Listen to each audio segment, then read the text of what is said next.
May the words of my mouth and the meditations of my heart be acceptable to you, Lord. Amen. Amen. Oh, Dr. Yost.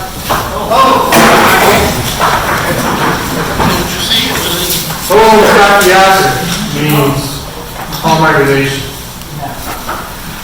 In Indian country, all my relations are everything that lives on the earth, including plants, lizards, bugs, all those things. And so when Indian people end their prayers, they acknowledge that relationship with all those creatures. Would that could be more broadly accepted, because it reveres and respects our relationship with this island home, our Mother Earth. And we're not doing too well with that. But that's not what I'm really here to preach about. I'm just going to teach you a little bit about being an Indian as I have the opportunity.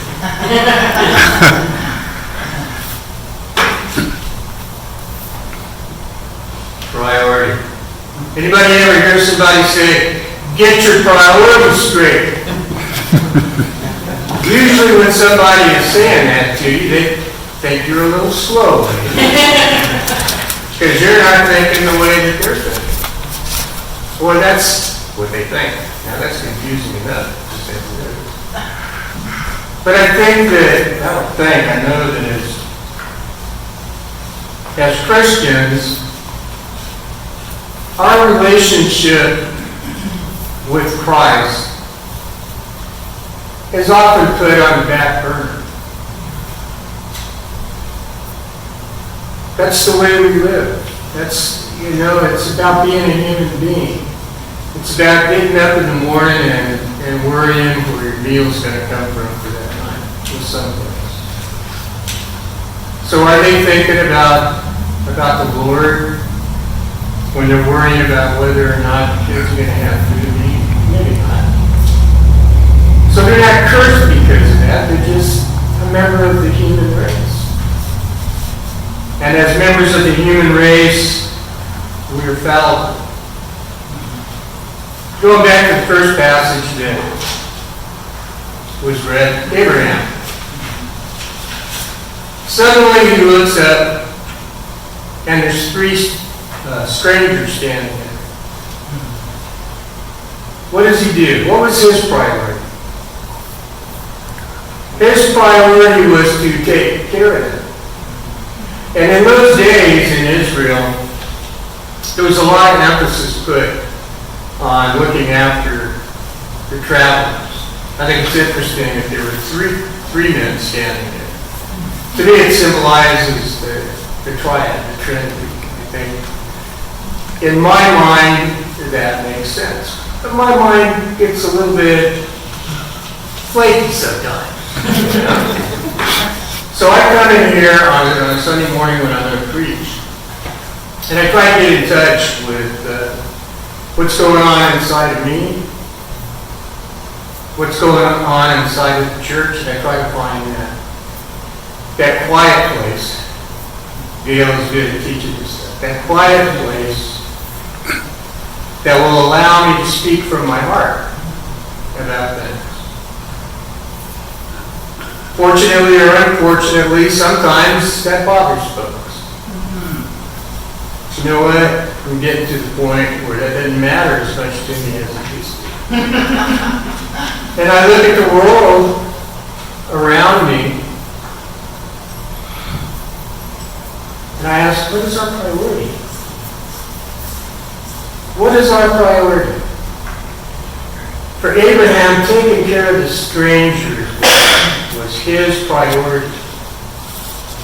So he went to Sarah and told her to, make bread, kill the fatted calf, the whole thing, the whole bottle of wax. For 3 men, he didn't know. Now, he might have suspected that these were representatives of God, but he couldn't have been certain. And I think that sometimes God puts us in a situation where we have an opportunity to help. And then the question is, do we? Do we love? And you got Martha and Mary. Anybody here got a sister? I do. Boy, she's a pain in the rear. Now I love my sister. I love my sister. And I could spend at least 4 hours with her, before I want to go home, And it's not because I don't love her, it's just, she's 1 year older than me, and so we've had a loving relationship for a long time. But we don't agree on everything.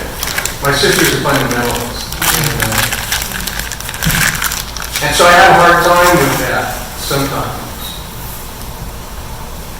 But here's Mary and Martha. Mary is sitting at the feet of Christ. God, I would love that. Can you imagine sitting and listening to Christ speak? What an opportunity. And somehow, in this situation, Mary knew to do that. But there was a conflict, because things had to get done. And so what did the Lord say? He said, you're distracted, you're busy. And that's causing some difficulty for you. But she's sitting here. And she has the better part of things. And why is that? It's simple. It's because Christ is number one. Christ should be our priority. No matter what we think and do, Christ should be our priority. How many of you here communicate on Facebook? A few of you, not everybody. Well, if you follow my posts, I'm pretty vocal on Facebook. I try to tone it down, no matter what I'm thinking. I try to think twice about what I put on there. But a lot of people don't. A lot of people just pour out whatever is inside of it. And that's, in this country that we're living in right now, we're at a fearful point, I believe. Amen. In terms of our relationships with others. So what's going to solve the problem? Is the problem going to be solved by a Democrat being elected to the presidency? Well, it depends on what side of that issue you're on. But for us, it's about understanding our relationship with Christ and making that number one. Because if we can do that, if we can make our relationship with Christ number one, it changes the way that we think about things. Maybe it adds a little bit of love to a sentence or a thought that somebody has, rather than just having it blurted out. And there's a lot of blurting going on Facebook these days, let me tell you. There is. And I see some things on there, and some of them resonate with the way that I feel. But if I start getting angry, I shut that down. I don't want to be angry. I don't want to hate anybody because they're Republican, conservative, liberal. I don't want to be angry about those things. That doesn't solve problems.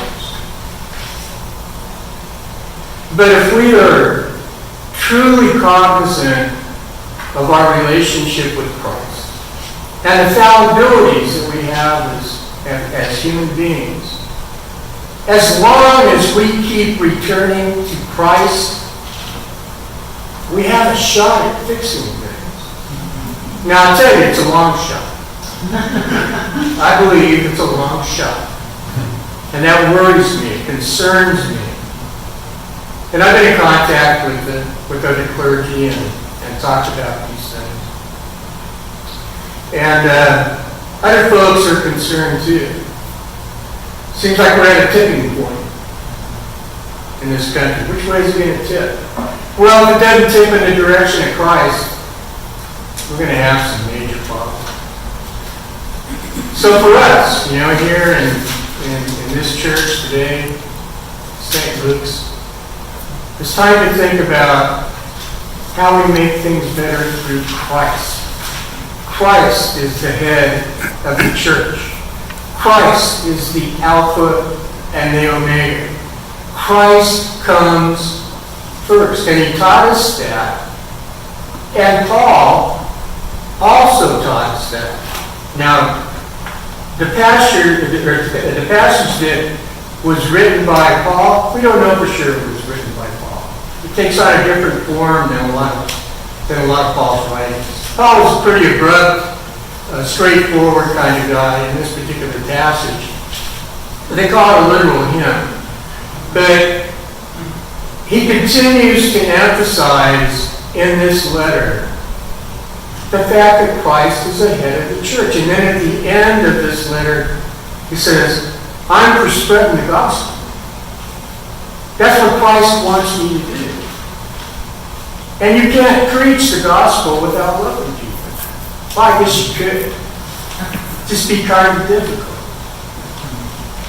So on a day like today, when we're dealing with all these political issues, let's put aside the anger and the resentment. There's always time for anger and resentment, folks. Look at this world we live in and the history of this world. There's always time for anger and resentment. How often is there time for Christ's love? Amen. Amen.